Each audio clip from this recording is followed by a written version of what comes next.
As pessoas costumam praticar a religião de forma aderente, como a gente diz, quer dizer, praticante, como se fala, né? Quando elas são sobre perdas, né? A sociologia da religião mostra que quando as pessoas sofrem perdas, elas procuram religião, seja a religião que elas tinham, mas não praticavam, seja a religião que elas nunca tiveram e elas se convertem. Então há uma relação com perda. Perda de saúde, ente querido, filhos, por exemplo. Perder filho, aparentemente, é o pior tipo de perda que pode existir. Então, e aí isso leva normalmente pessoas à religião. Perda de patrimônio, casamento, carreira profissional, sabe? Entendi. Perdas. O que significa que, como nós somos uma espécie basicamente triste, que se diverte de vez em quando, a religião funciona. Então, cara, se tu é uma pessoa... Vamos lá, tu ia ser médico. Daí tu foi pra faculdade de filosofia.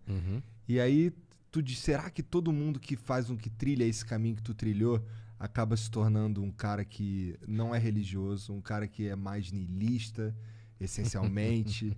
Será? Sim. Não necessariamente. Não? Não, acho que você pode... Dá pra você entender das coisas que você estudou, dá pra você entender, olhar o mundo de uma forma diferente dessa tua que tu olha?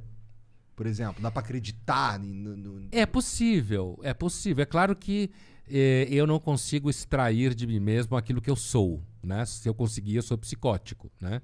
Mas assim, eu consigo entender, inclusive porque, por exemplo, eu consigo perceber que existe muita sabedoria em livros religiosos. Eu percebo isso. Eu não sou aquilo que alguns chamam de ateu todinho, né? Que acha que porque ele é ateu ele é mais inteligente. Eu acho que o ateísmo é a forma mais fácil. Dizem que Deus é bom, o mundo é uma merda, logo ele não existe. Né? Isso a gente chama em filosofia de argument from evil, o argumento a partir do mal. Né? É um argumento sério. Eu fiz uma versão corintiana dele. Assim, Tá. né? Compacta. Mas assim... é possível, eu acho, que dependendo da história de vida das pessoas, que elas de repente façam uma trajetória como essa, como tem muito filósofo que se dedica, que é religioso, muita gente. Eu era muito ateu antes. E eu passei por um processo de perda e acabei me descobrindo bem religioso. Não religioso. Crente. Crente em Deus. Porque o estalo pra me tirar da merda que eu tive foi começar a viver a vida como se Deus existisse e a minha vida importasse. A partir do momento que eu incorporei essas duas coisas na minha mentalidade, as coisas começaram a mudar. Pra melhor. E isso aí meio que solidifica, meio que dentro da minha cabeça, racionalmente, que a percepção que Deus existe é positiva pra mim. E que mesmo... E aí eu fui olhar os dados, os empíricos e tal, e no máximo que a gente pode chegar é 50% se Deus existe ou não.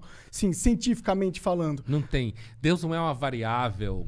Deus não é uma variável, como a gente fala em filosofia, passiva de controle epistemológico. O que significa isso? Significa que você não tem como testar se Deus existe. Não tem nem como... Não é nem provar que ele existe. Não tem como testar. Porque você não testa Deus em laboratório. Sim. Entendeu? Então, o ateísmo enquanto tal, do ponto de vista do cético, que é aquela pessoa que coloca teorias contra outras para perceber as fragilidades delas, o ateísmo é o que a gente chama de dogmatismo negativo. Você faz uma afirmação negativa que, por sua vez, não dá para provar. Entendeu? Então, quando você fala 50-50, quer dizer, não dá para decidir mesmo, do ponto de vista estrito. É por isso que se fala, Deus não é uma variável de controle epistemológico. É muito mais uma questão que você chega por história de vida, por coisas que você sofreu, por um certo temperamento, uma certa sensibilidade.